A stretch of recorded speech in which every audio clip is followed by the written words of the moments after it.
What's going on, people? We are Tottenham TV here, back here for another video for you guys. And seeing as Nuno has taken over and he's very heavily influenced sometimes by Jorge Mendes, we're going to take a look at 5 Jorge Mendes clients, which we think that could be a realistic target for us. It's looking like he is going to be heavily involved that's for sure. in the goings on at Tottenham over the next couple of years. So, yeah, we had a look at his client base. We picked out 5 players which we think could be viable options for Tottenham Hotspur. Unfortunately, Cristiano Ronaldo didn't quite make the cut. You ruined it, because I was about to say number 1 is Cristiano Ronaldo. So number 1, Cristiano Ronaldo. No, I'm joking. Number 1, we're going to be looking at Ruben Neves.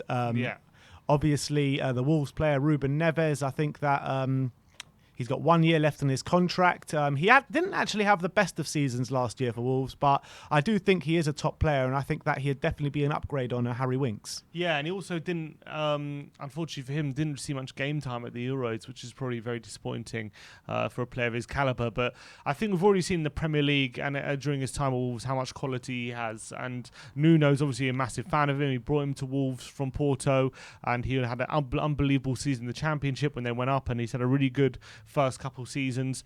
Obviously last season was very disappointing from his point of view. Didn't score as many crackers as maybe we're used to, but I think we've seen his ability to strike a ball from range like he does is one of the best in the Premier League. He's unbelievable at that, and he's still very young. I think 24 years old. He's still got a lot of scope to grow, and I think he could definitely be a player for Spurs who could help us dictate games. Yes, he has a few mobility issues, but I really think he's a player with such amazing quality that would be silly to turn our noses up at him if we got the chance to sign him. Do you think that he's a player that can kind of dictate I know you said dictate the tempo of the game, but control the game as well from that middle of the park? I think he has to work on. I'd work on that a bit more in terms of his consistency throughout the game, as opposed to just coming up with like unbelievable moments. But I think he definitely has that ability. And I think he's shown it throughout his time at Wolves, that ability to get his foot on the ball and dictate the game and switch the play really, really quickly and exploit the space in behind defences for fast attackers like Neto and Adama Traore. So I think Ruben Neves should be a man in demand this summer, and if Tottenham are able to get him, I think we should definitely take the opportunity. All right, so that was Ruben Neves. Let's take a look at number 2, and that is Renato Sanches, one of the stars of the Euros this year. I've been so impressed with him. I mean, obviously, he came over to the Premier League with Swansea when he was fairly young and really didn't do well. He came around with a lot of hype around him when he did come to Swansea.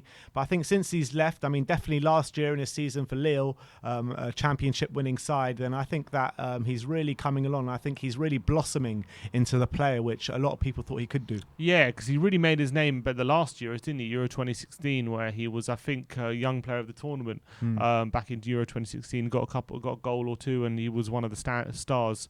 And then he got that big move to Bayern Munich. Didn't really work out for him in Germany, and he really struggled to gain his confidence back. Well, as you say, went on loan to Swansea. I think went on loan to someone else as well. Didn't quite work out, but he really has found a second home in Lille, and he's been absolutely fantastic. And he's found his way back into the Portugal team, and he's been unbelievable in the Euros. Really has. He actually didn't start in the Euros. Sorry.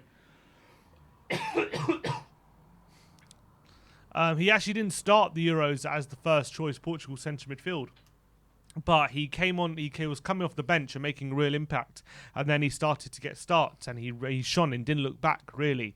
And he's a player now. I'm thinking if we were to sign him, he's very different to Ruben Neves, different kind of midfielder, more of a dribbler, more of one who likes to break the lines with his dribbling rather than his passing. Very strong, a bit of a box-to-box midfielder. And he would be a welcome addition to the side. Massive upgrade on someone like Sissoko if we were to get him in. And playing for Lille, he'd be fairly expensive, but he wouldn't have to. I don't think we'd have to break the bank to get him. I don't think. How much do you reckon, ballpark figure? Yeah, I think about 40 million, 45 million. I mean, for Spurs, that is breaking the bank. I guess that's true. That's not a bad shout. But look, let's move on to number 3, and that is Milan's Raphaelliao. Obviously, another Portuguese talent, 22 years of age. They brought him through from Lille, who brought him through from Sporting, where he came through the ranks. I mean, for a striker, doesn't get that many goals. Really doesn't get that many goals. But again, it just shows Lille's recruitment structure there, because he's another one that they earth from Sporting Lisbon. Yeah, and he's still young, 22 years old. AC Milan are doing quite well with him, and he scored a few goals for them last season.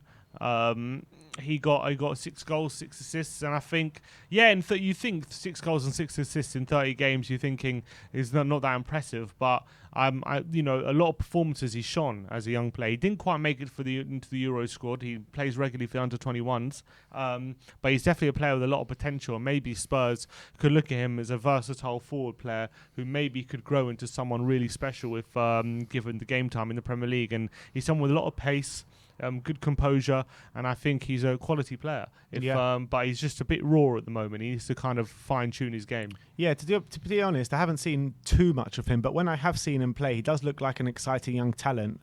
At 22 years of age, I think he does need a lot of work to his game, that's for sure. Yeah. But yeah, he can get that, and I definitely think that Nuno Santo can really bring more out of him, that's for sure.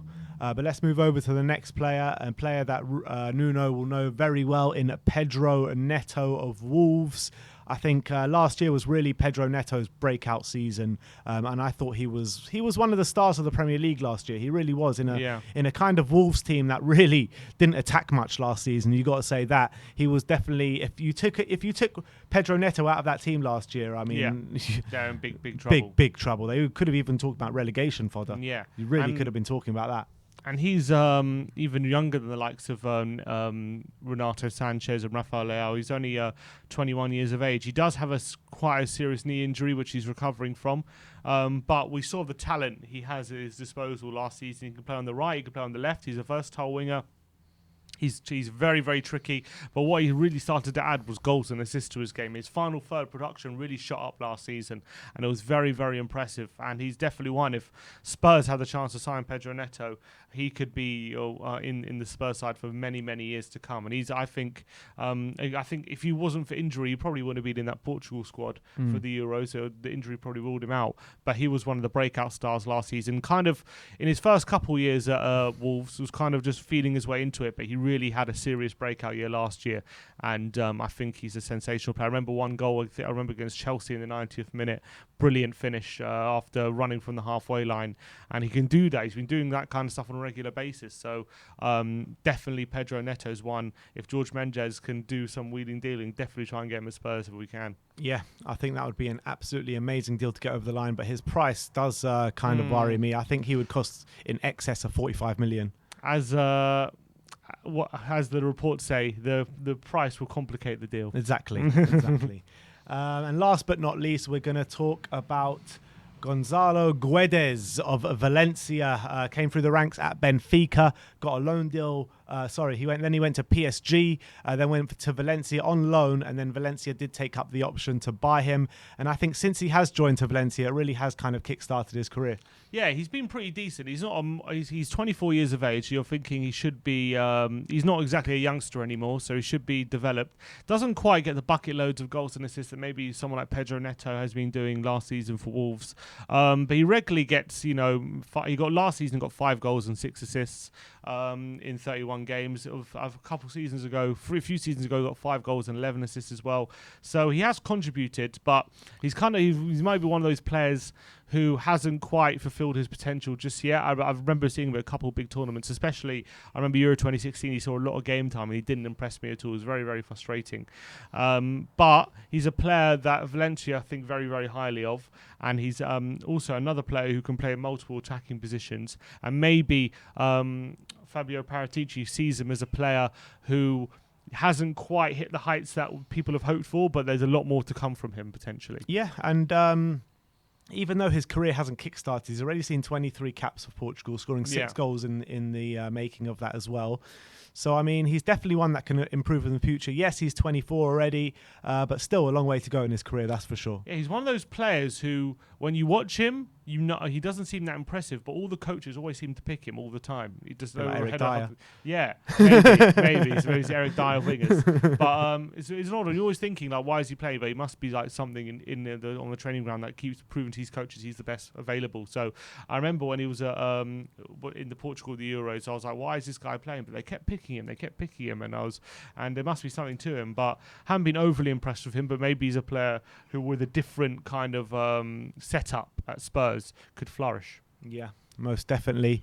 So that is our 5 players that we spoke about. We spoke about Ruben Neves, we spoke about Guedes, we spoke about Sanchez, we spoke about Pedro Neto, and the last one we spoke about was Raphaelliao of AC Milan. So let me know in the comment section below if you agree with our selections, or if you want to add anyone else, do let me know in the comment section below. Like, subscribe and comment, and as always, come on you Spurs.